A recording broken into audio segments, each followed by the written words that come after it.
June 6th for the Retro Crush concert dance. Angie, I just want to go, you and I talked, I just want to go over a few things and give you some ideas to maybe do some change, but maybe not. So along here, we talked about the 6 and the 2, 9 chairs each.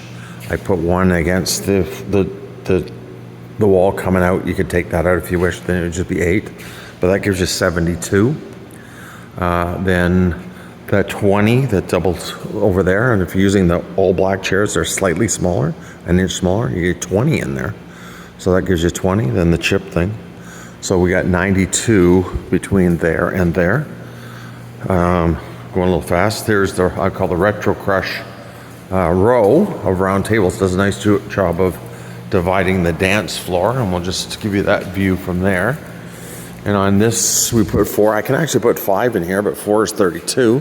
I think we're going to be at the numbers, but here's just gives you an idea for looking from this spot, which is basically in between the doors. So you're looking across here at your 72 and 20 and 92 and 32. So you got 124 chairs right there. So just keep that in mind, 124 for a sec. Now we originally talked going the standard line dancing one, which is 2 rows, 17 chairs. You're going to have one less chair because of this ATM, but just hold that one for a sec. So you can go 9 times 17, do the math. Now you're at quite a few. You're at 250, 270 chairs. So I don't know that you want that many, but you can do that. You could also go down to the one across here, which we've got it set up with 9 with a back face, not one against the wall. So you could do that and then just put in a row of rounds beside this one if you wish. There's another 32 there that goes. Or you can do away with these tables completely for a sec. And again, we can go back to just exactly what we talked, straight on the 9 rows of the double things. But just think of this for a sec before we put it up, just as we turn. So just as we got the Retro Crush tables, I say Retro Crush because they're green, you could run row of 4 tables.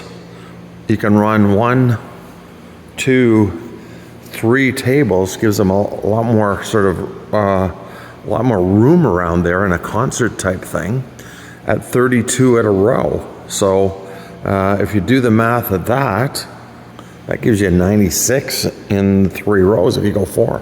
And actually, you can go 5. That gives you another 8. And 5 there, you get another 8 there. But even just go, bear with me for a sec, to match these with 4, which gets you to 124.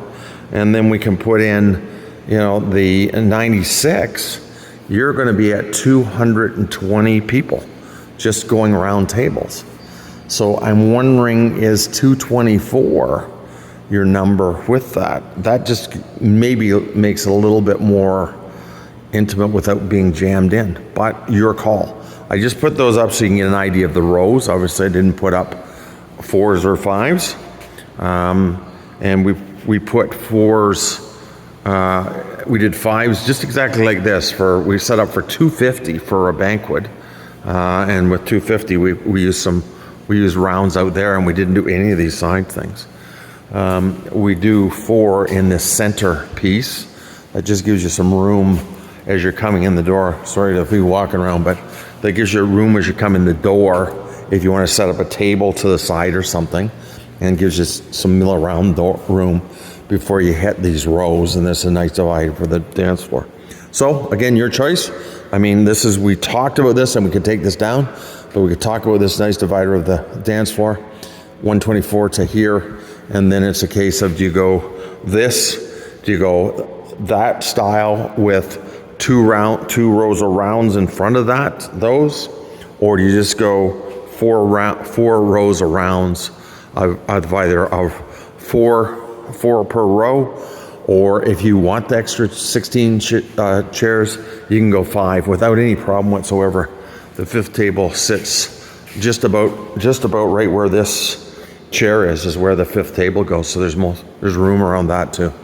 So those are your options, depending on how many total seats you want.